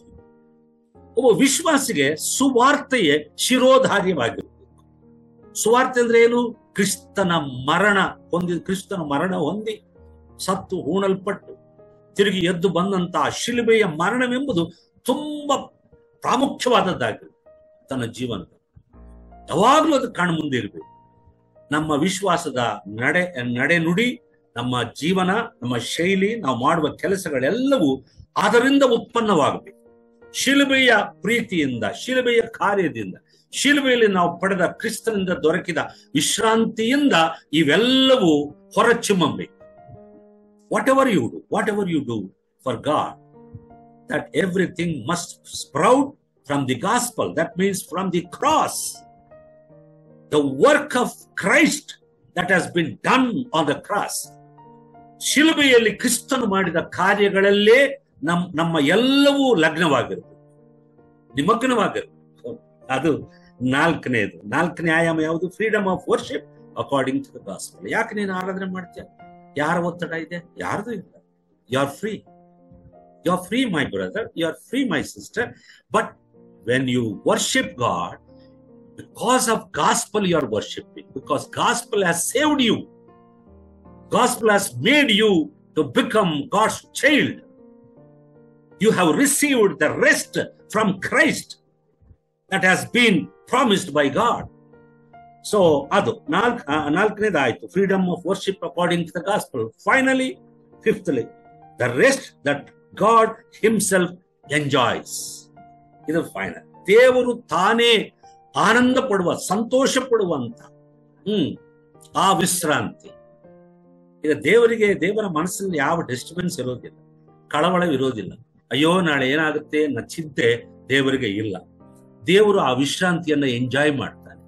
ಅದು ಅಬ್ಸಲ್ಯೂಟ್ಲಿ ದೇವರಿಗೆ ಮಾತ್ರ ಸಂಬಂಧಪಟ್ಟಂತ ಒಂದು ಸ್ಥಿತಿ, ಒಂದು ಒಂದು ಒಂದು ಒಂದು ಒಂದು ಬ್ಲಿಸ್ಫುಲ್ ಎಕ್ಸ್ಪೀರಿಯನ್ಸ್ ದೇವರಿಗಿರುವಂತ ವಿಶ್ರಾಂತಿ. ಅದನ್ನ ದೇವರು ವಾಗ್ದಾನ ಮಾಡಿದ್ದಾನೆ ನಮಗೆ. ಅದಕ್ಕಾಗಿ ಯೇಸು ಕ್ರಿಸ್ತನು ಮತ್ತಾಯನ ಸುವಾರ್ತೆ 11:28 ನಾವು ಈಗಾಗಲೇ ಓದಿದ್ದೇವೆ. ಆತನು ಕರೆ ಕೊಟ್ಟಾಗ, ಆಮಂತ್ರಣ ನೀಡಿದಾಗ ಏನು ಹೇಳಿದನು? ಎಲೈ ಕಷ್ಟಪಡುವವರೇ, ಹೊರೆ ಹೊತ್ತವರೇ, ನೀವೆಲ್ಲರೂ ನನ್ನ ಬಳಿಗೆ ಬನ್ನಿರಿ, ನಾನು ನಿಮಗೆ ವಿಶ್ರಾಂತಿಯನ್ನು ಕೊಡುತ್ತೇನೆ. ನಾನು ನಿಮಗೆ I will give you rest. ಯಾವ ವಿಶ್ರಾಂತಿ? ತನ್ನ ವಿಶ್ರಾಂತಿಯನ್ನು ಕೊಡುತ್ತೇನೆ. ದೇವರು ಯಾವ ವಿಶ್ರಾಂತಿಯಿಂದ ಇದ್ದಾನೋ ತಲೆಮಾರುಗಳಿಂದ ಆ ವಿಶ್ರಾಂತಿಗೆ ನಮ್ಮನ್ನು ಬಾಧ್ಯಸ್ಥರನ್ನಾಗಿ ಮಾಡ್ತಾನೆ. ಹೀಗೆ ಈ ವಿಶ್ರಾಂತಿಯಲ್ಲಿ ಸೇರುವುದರಲ್ಲಿ ನೀವು ತಪ್ಪಿ ಹೋಗಬಾರದು. ಇಸ್ರಾಯೇಲರು ನಿಮಗೆ ಉದಾಹರಣೆಯಾಗಿರಬೇಕು. ಅವರು ದೇವರ ವಾಕ್ಯವನ್ನು ಕೇಳಿದ್ರು, ದೇವರ ಕಾರ್ಯವನ್ನು ನೋಡಿದ್ರು, ಆದ್ರೆ ಪರಿಪೂರ್ಣವಾಗಿ ದೇವರ ಮೇಲೆ ನಂಬಿಕೆ ಇಡುವುದರಲ್ಲಿ ವಿಫಲವಾದದ್ದರಿಂದ, ವಿಶ್ವಾಸವನ್ನ ಜೋಡಿಸುವುದರಲ್ಲಿ ಅವರು ಸೋತು ಹೋದದ್ದರಿಂದ, ಅವರು ಕೇಳಿದ ವಾಕ್ಯವಾಗಲಿ, ಅವರು ನೋಡಿದ ದೇವರ ಅದ್ಭುತ ಕಾರ್ಯಗಳಾಗಲಿ ಅವರನ್ನ ರಕ್ಷಿಸುವುದಕ್ಕೆ ಸಾಧ್ಯವಾಗಲಿಲ್ಲ. ಅರಣ್ಯದಲ್ಲಿ ಅವರೆಲ್ಲರೂ ನಾಶವಾದರು. ಆದ ಕಾರಣ ರಕ್ಷಣೆ ಹೊಂದಿದ್ದನ್ನ ಕಾಪಾಡಿಕೊಳ್ಳದಿದ್ರೆ ಆ ರಕ್ಷಣೆ ನಮ್ಮ ಕೈ ಬಿಟ್ಟು ಹೋಗುವ ಅಪಾಯವಿದೆ ಎಂಬುದೇ ಇದರ ಸಾರಾಂಶ. ಇಲ್ಲದ್ರೆ ಆ ಎಚ್ಚರಿಕೆ ಕೊಡಬೇಕಾದಂತ ಅವಶ್ಯಕತೆ ಇಲ್ಲ. There is no need of warnings ಏನ್ರಿ. ಆದ ಕಾರಣ ಇದ್ರ ಬಗ್ಗೆ ಇನ್ ಸ್ವಲ್ಪ ಆಳವಾಗಿ ಆಲೋಚನೆ ಮಾಡ್ರಿ. ತುಂಬಾ ಟೈಮ್ ಆಗಿದೆ ಇವತ್ತು. Thank you very much. God bless you. We will meet you in our next study and we will continue rest of the verses from this 4th chapter of Hebrews. Thank you very much. Let's pray. ಪ್ರೀತಿಯ ತಂದೆಯಾದ ದೇವರೇ, ನಿನ್ನ ಪವಿತ್ರ ನಾಮಕ್ಕೆ ಸ್ತೋತ್ರ ಮಾಡುತ್ತೇವೆ. ಈ ಕೊನೆಯ ದಿನಗಳಲ್ಲಿ ಬದುಕುತ್ತಿರುವಂತ ನಿನ್ನ ಮಕ್ಕಳಾದ ನಮಗೆ ನಿನ್ನ ವಾಕ್ಯದ ಮೂಲಕ, ಇಬ್ರಿಯರಿಗೆ ಬರೆದ ಪತ್ರಿಕೆ 4ನೇ ಅಧ್ಯಾಯದ ಮೂಲಕ, ಕರ್ತನೆ, ಆದಿಯಿಂದಲೂ ಸೃಷ್ಟಿ ಮಾಡಿದ ನಂತರ ನೀನು ತಕ್ಕೊಂಡ ವಿಶ್ರಾಂತಿ ಮೊದಲುಗೊಂಡು ಇವತ್ತು ನಿನ್ನ ಕುಮಾರನು ನಮ್ಮ ರಕ್ಷಕನಾದ ಯೇಸು ಕ್ರಿಸ್ತನ ಶಿಲುಬೆಯ ಮರಣದಿಂದ ಸರ್ವ ಜನರಿಗೂ ಸಿಗುವಂತ ಆತ್ಮಿಕವಾದ ವಿಶ್ರಾಂತಿ, ರಕ್ಷಣೆ, ಪಾಪ ಕ್ಷಮಾಪಣೆ, ಮೋಕ್ಷ ಸಾಧನೆ, ಇವುಗಳೆಲ್ಲವನ್ನ ಕ್ರಿಸ್ತನಲ್ಲಿ ನಮಗೆ ವಾಗ್ದಾನ ಮಾಡಿದ್ದಕ್ಕಾಗಿ ಸ್ತೋತ್ರ. ಇವುಗಳಲ್ಲಿ ಎಷ್ಟು ಆಯಾಮಗಳಿವೆ ಎಂಬುದನ್ನು ನೋಡಿದ್ದೇವೆ. ಇದನ್ನ ಪಡೆದಂತ, ಈಗಾಗಲೇ ಅನುಭವಿಸುತ್ತಿರುವಂತ ಎಲ್ಲ ನಿನ್ನ ಮಕ್ಕಳಿಗಾಗಿ ಸ್ತೋತ್ರ.